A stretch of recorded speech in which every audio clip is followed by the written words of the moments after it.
नमस्कार, महासत्ता न्यूज मध्ये आपले स्वागत आहे। नीटच्या सराव परीक्षेत कमी गुण मिळाल्याच्या रागातून बापाने मुलीला बेदम मारहाण केली आहे। या बेदम मारहाणीनंतर मुलीचा मृत्यू झाल्याची धक्कादायक घटना समोर आली आहे।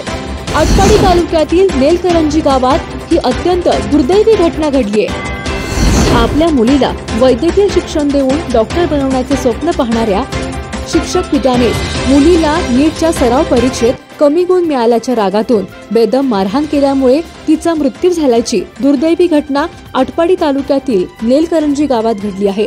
याबाबत अधिक माहिती अशी, नेलकरंजी गावातील धोंडीराम भोसले हा एका खाजगी शिक्षण संस्थेत शिक्षक म्हणून कार्यरत आहे।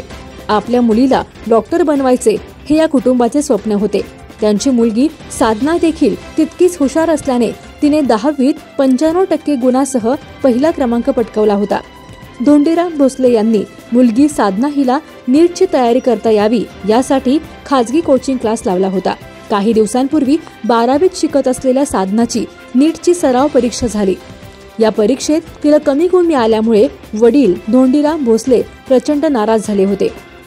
शुक्रवारी रात्री साधना ही घरी आल्यानंतर धोंडीराम भोसले यांनी तिला दगडी जात्याच्या लाकडी खुट्याने हातापायावर आणि डोक्यात अत्यंत अमानुषपणे मारहाण केली। या मारहाणीत साधना हिचा बळी गेला। या घटनेनंतर मुलीची आई प्रीती भोसले यांनीच पोलीस ठाण्यात तक्रार केली।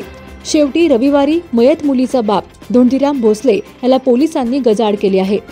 आज MPSC, UPSC सह नीट, JEE आणि CETच्या परीक्षेचा अभ्यास करताना मुले अनेक वेळा वैफल्यग्रस्त होऊन आत्महत्येचा मार्ग निवडतात।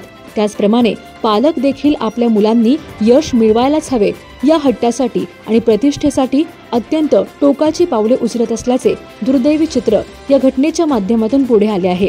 त्यामुळे स्पर्धा परीक्षांची तयारी करणाऱ्या विद्यार्थी आणि पालकांनी यश अपयशाने खचून न जाता निश्चितपणे संयम बाळगायला हवा, असे आवाहन आम्ही महासत्ता न्यूजच्या माध्यमातून करत आहोत।